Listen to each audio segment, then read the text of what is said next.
Guys, it's Tristan again from PrimalEdgeHealth.com, and taking a little break from work, getting a little bit of daylight, not out in the sun because it's blasting real hard right now. I already got my sunshine for the day this morning, but I want to talk about intermittent fasting. Now, this is something I've utilized extensively and not something that I've focused on a lot on my channel. It is something that I utilize with certain clients. It's not something that I use across the board. Some people do well with it, some people don't do well with it.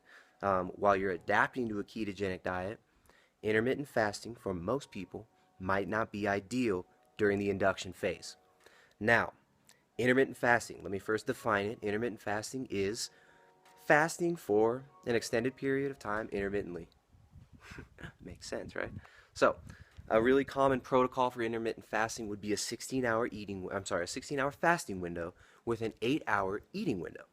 So, on a typical intermittent fasting protocol on a 16-8 window, you would be eating for 8 hours. There's 8 hours in the day in which you're eating.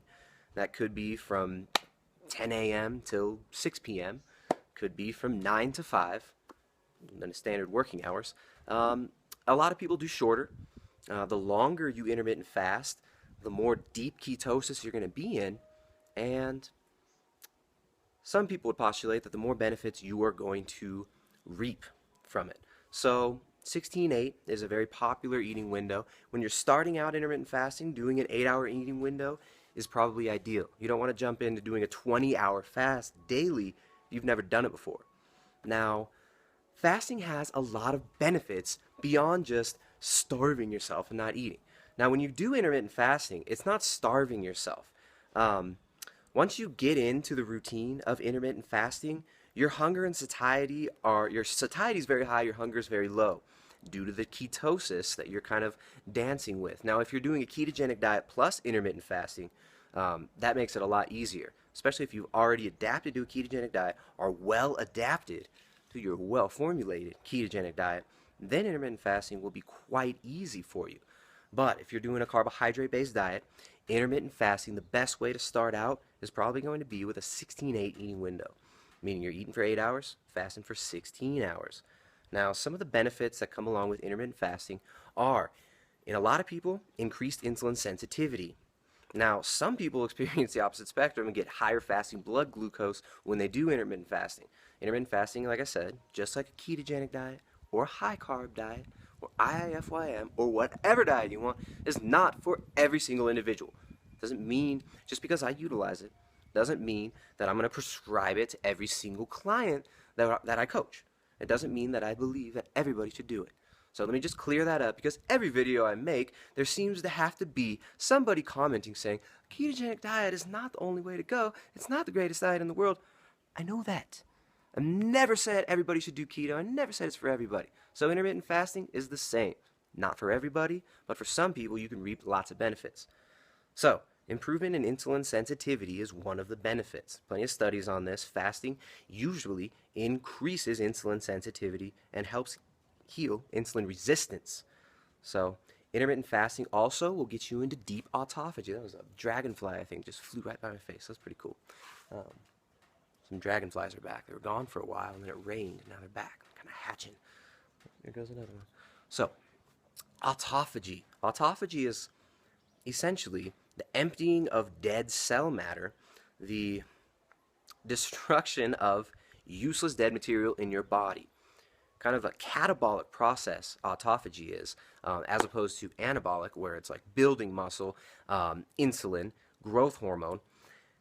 Intermittent fasting can induce autophagy. You can get into very deep autophagy. Now, this is very good for the immune system. The recycling of dead cell matter, the removal of waste is very essential to life, to regeneration, and to longevity. So there have been a lot of studies on calorie restriction, ketogenic diets, as well as fasting, and all of them seem to function in a similar manner. They all seem to upregulate certain genes. They all seem to increase autophagy and decrease inflammation subsequently, and increase insulin sensitivity in most people and animals. Now, a lot of these things are done in canine or rat models, but plenty of studies have been done on humans, and intermittent fasting and autophagy have been shown to be highly beneficial for battling inflammation and disease.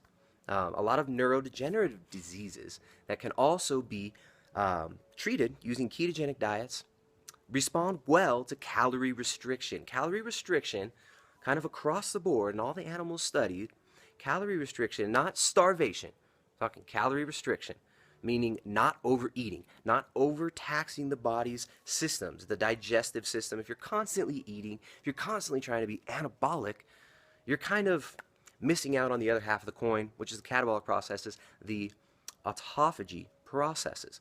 So, calorie restriction, fasting, ketogenic diet, all seem to have great benefits on neurodegenerative diseases, which are usually associated with high levels of inflammation and lots of autoimmune diseases as well. So, calorie restriction as well as intermittent fasting are really good strategies for long-term health. Now, if your goal is to put on muscle mass, if that is the goal, then being on autophagy most of the time probably not going to be conducive to your goals. But here's a little caveat. You're trying to build muscle, hormonal processes in the body are very important. Now, one of the crucial hormones for maintaining muscle and for putting on muscle is human growth hormone. Growth hormone, HGH.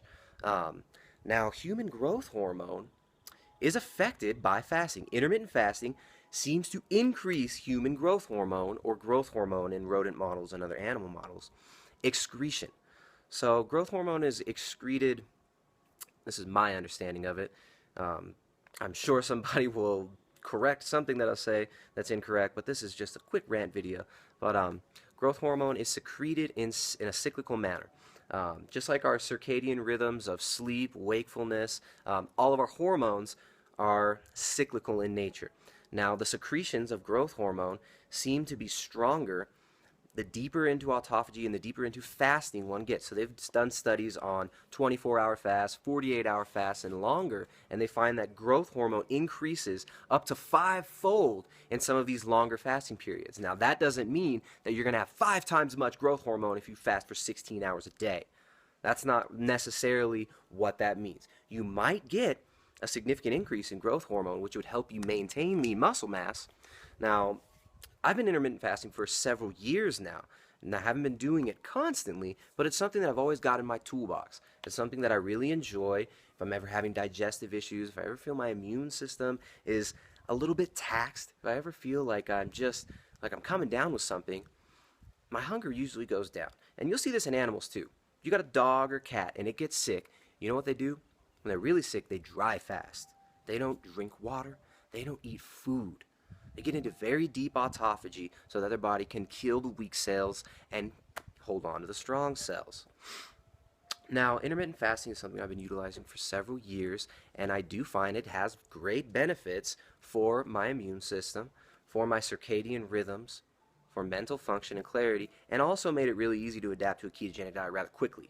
So if you're getting into autophagy, if you're getting into this mild ketotic state daily, and you've been doing this for a while, when you kind of cut out carbohydrates, if you taper them down or if you just slice them out completely, if you're going to go on a ketogenic diet, I'm not saying everybody should, of course, for the commenters on every video, that troll, but it makes it a lot easier to adapt to a ketogenic diet, in my opinion, and in my experience with clients as well. People who've done intermittent fasting usually switch on to ketosis rather quickly, and after 1 or 2 days, they'll tell me, wow, I feel amazing, this is great. Now, that's not the same for everybody. A lot of people take weeks, and people take like up to a month or more to adapt, to get well adapted to a ketogenic diet. So, intermittent fasting has a lot of benefits. There's also the upregulation of beneficial genes, such as SIRT1, SIRT2, and FOXO3, or I forget what that one's called, FOXO. But these are all genes associated with longevity, with decreased inflammation, and with other highly beneficial processes for health and longevity. Now, if the goal is building muscle, again, ketogenic diet might not be the fastest way to build muscle, although you can build muscle and you can maintain muscle without carbohydrates. If your main goal is to grow, is to be in an anabolic state, you're going to be wanting to eat carbohydrates, probably. You're also probably not going to be wanting to intermittent fast for 20 hours a day, which is what I find myself doing quite often. Now, I don't intermittent fast all the time. It's not something I do every day, but it's something that once you're on a ketogenic diet becomes quite easy. Um, I think I've covered most of the bases. There's a lot of benefits to intermittent fasting. I'll probably talk about this more. It's something that I utilize in some clients. Some people that oh, here we go. Some people that I would say should avoid intermittent fasting. One, females who are trying to adapt to keto. Women just tend to not do as well hormonally on intermittent fasting. It just, for some reason, now I don't even know if this has been studied. This is just my observation. A little bit of bro science might be mingled with some real science, but it seems, and I actually think I may have seen some studies on this, but women seem to respond not quite as well to intermittent fasting as men. So women trying to adapt a keto diet, I would say, eat first thing in the morning. Don't skip breakfast. Eat first thing in the morning. That's probably the best way to do it. Now, if you've never done intermittent fasting before, most people like to skip breakfast. I try to do it the opposite way when I guide people into intermittent fasting. I usually have them eat breakfast and push their dinner back earlier and earlier in the morning. Then eventually, they can push their breakfast back an hour or so. But eating in the morning is usually the best time as far as hormonal regulation, leptin cycles, satiety, hunger, and weight loss. Usually, having breakfast becomes very important. Blood glucose control, there's been a lot of studies on this. Blood glucose control, when you skip breakfast, is not as good. Now, that's not in the context of intermittent fasting. That's usually not in the context of a keto diet. But skipping breakfast for blood glucose control, so for like type 2 diabetics, stuff like that, usually having breakfast is a good idea. So I've been ranting for a while now. I'll go ahead and cut it now. I can talk about intermittent fasting in the context of a ketogenic diet or a carbohydrate-based diet later. So, yeah, that's all for today. Everybody enjoy your day. Keep on moving towards your goals. Stay focused on what's important in life. Don't get caught up in the minutia. Don't get caught up in the BS and the labyrinth of your mind. Get stuff done and be present. So, if you're interested in coaching, you can hit us up at www.primaledgehealth.com / one of those slashes /coaching. So www.primaledgehealth.com /coaching. Ketogenic diet, not for everybody. Intermittent fasting, not for everybody. Carbohydrate-based diet, not for everybody. But at some point in your life, I would suggest maybe giving intermittent fasting a try, especially for the males. Females might want to be careful, especially if you're trying to adapt to keto.